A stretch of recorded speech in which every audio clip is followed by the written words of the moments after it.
Welcome back, dudes and dudettes. This is your pretty-faced host, Rex, the Rockin' Reptile, bringing you Chapter 2 of Battle of the Bands. Tempers continue to flare as our rock heroes near their destination. But don't worry, they have almost arrived at Beach City, the land of endless summer where the party never ends. Unfortunately for them, raccoons are never bearers of good news. Well, this one isn't at least. To be honest, I'm not completely sure about the validity of that statement, but hey, it works as an opener. Anyways, enough from me. Let us dive into this story and see if the band is able to work through their differences without resorting to animal-like behavior. This is Nightriders, Battle of the Bands, Chapter 2.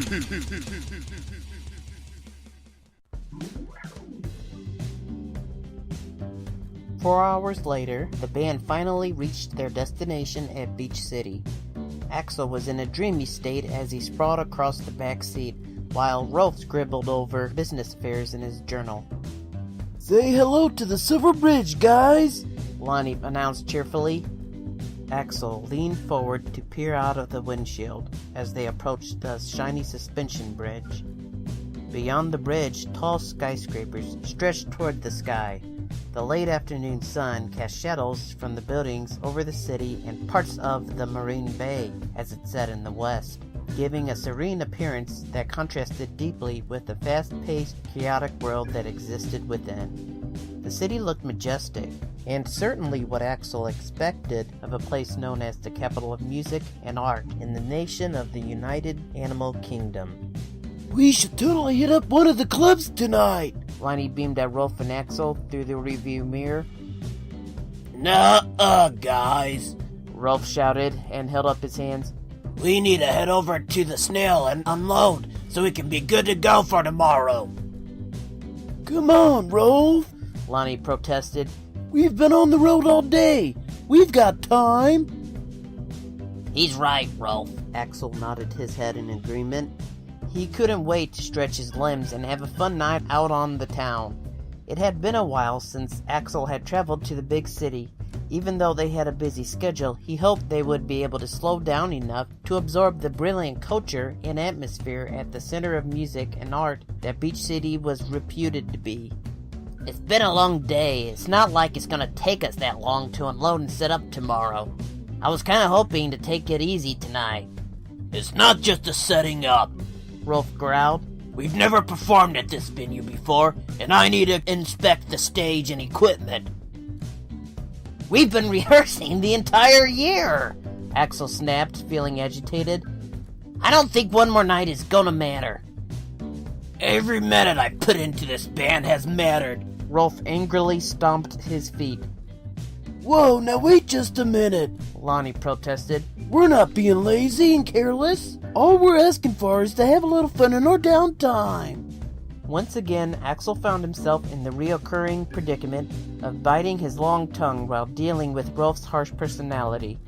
"I can only take so much of this guy today," was the thought that kept running through his head. Axel scratched the top of his head as he prepared to do what he found to work best with Rolf and offered him a compromise. "All right, Rolf. If you want to spend the entire evening messing with equipment, that's your business. Lonnie and I are taking the opportunity to get out in civilization tonight." Rolf leaned forward, speaking in a scolding voice. "Don't forget, Lizard, that just because you spend the most time in the spotlight, these are my songs you're performing. This is my band." Axel bit his tongue in annoyance. Rolf's declaration that the Nightriders was his band was a ridiculous notion. It was true that Rolf was the band's founder. However, it was only partially true that Rolf still served as the band's primary songwriter. Prior to having joined the band, Axel was well aware that Rolf received the most songwriting credit, with Mac and Lonnie only making minor contributions. At least this was what Rolf had led the public to believe. Axel, however, found this to be far from the truth. During his first recording with the band, he shared many musical ideas which Rolf, more often than not, reluctantly embraced in the end. He had indeed written a significant amount of material for the latest Nightriders album, but at the expense of Rolf retaining most of the credit in the record sleeves and CD booklets. In spite of the production wars between the two, the album proved to be fairly well received in sales and reviews, even being heralded by some as their best work to date. Regardless, the album managed to bring the Nightriders back on the radar of music fans since Mac's unpopular and controversial departure. Axel shook his head in frustration. Whatever, Rolf.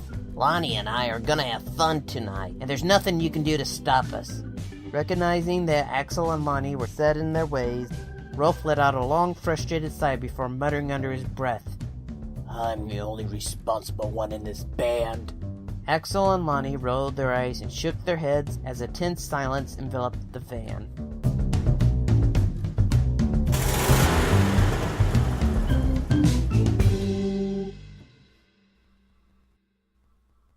After a few wrong turns, the band finally managed to find their way to the Snail Theater. It was an old brick building, and a lighted billboard of a giant blue and green neon snail hung over the front. While the snail was far from being extravagant on the level of the Ostrich Opera House, it was a large building reputedly having an auditorium large enough to house well over 3,000 fans.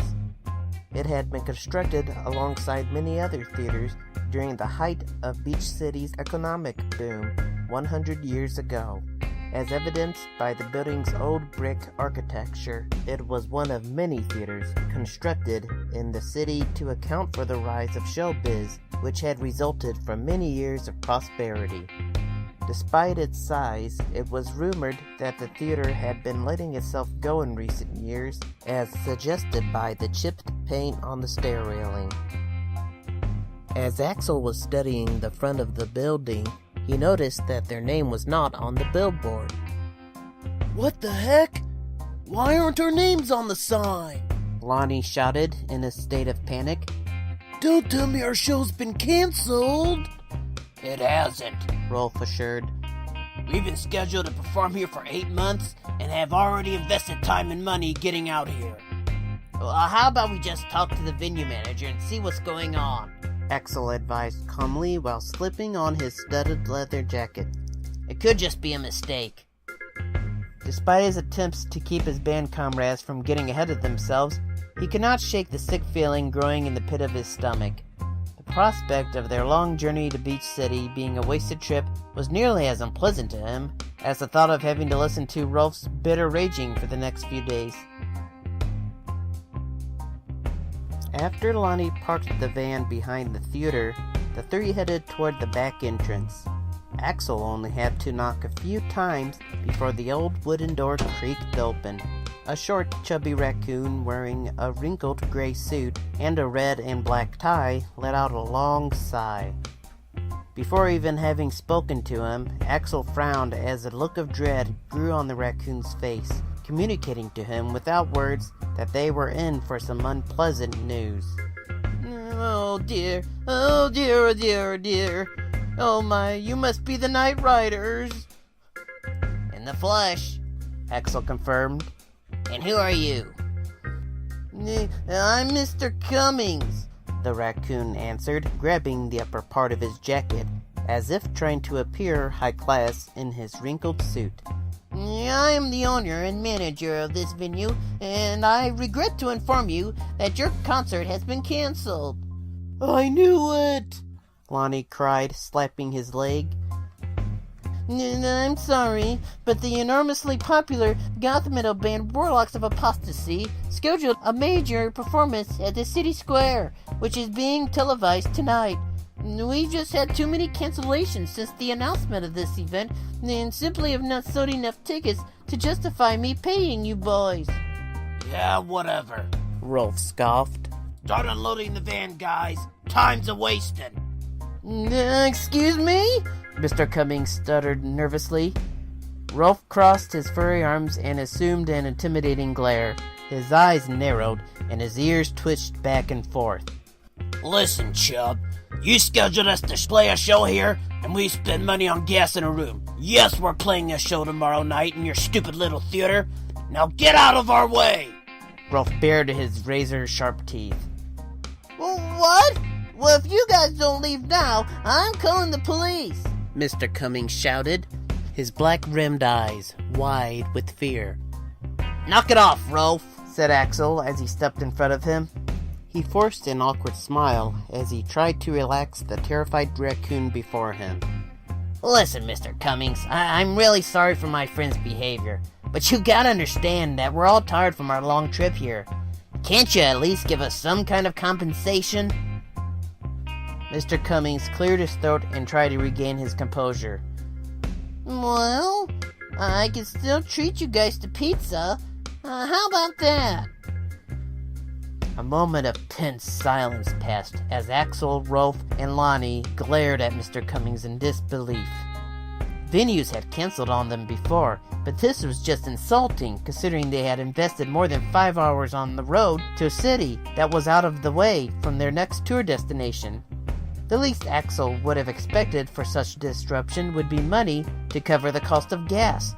But he knew for a fact that even the best pizza parlors in Beach City fell short of such a cost. The worst part was the fact that this was not some small gig at a club in a remote town. This was Beach City, the renowned music capital of the world. It was no wonder that this theater was reportedly going downhill if this was how they treated their acts. No thanks, Axel said, breaking the silence. Let's get out of this dump, guys. Axel turned his tail to Mr. Cummings, followed by Lonnie. Rolf, however, continued to glare at Mr. Cummings until the raccoon disappeared behind the closed door. Rolf stood there for a moment, staring at the door before drooping his head and beginning his slow walk of defeat back to the van. Well, what do we do now? Lonnie asked as he and Axel hopped into the van. Axel plopped down on the back seat and grabbed a root beer out of the cooler. I guess we check into a hotel and hit up a club just like we planned. I mean, what else can we do? Rolf stormed into the vehicle and slammed the door shut. He took from the cooler his bottle of soda, then threw it onto the floor, shattering it to pieces. Idiot! That fat lord! Who does he think he is to turn us away like that? No money but pizza? For real? You know, it wasn't the bottle's fault that our show got canceled, Lonnie grumbled. I'm not in the mood for your crap right now, Lonnie. Seeing the need to stop the fight before it escalated any further, Axel cut in. I have a great idea. Why don't we just forget about our loss tonight and take a little vacation while we're here? We can't afford a vacation, Rolf shouted. The whole reason we're here in the first place is to regain whatever trust and stability we might have lost with the fans. I know, Axel replied, but obviously that's not going to happen, so we might as well make ourselves comfortable while we're here and then continue our work on rebuilding the band's success in the next town. Rolf sat down and buried his head in his hands. You guys do what you want. Axel joined Lonnie on the floor, helping him collect the pieces of broken glass, reflecting on the disaster before them.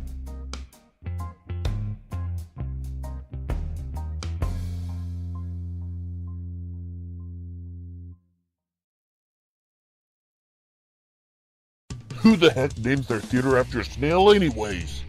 I mean, really. That makes just about enough sense as a lizard selling car insurance.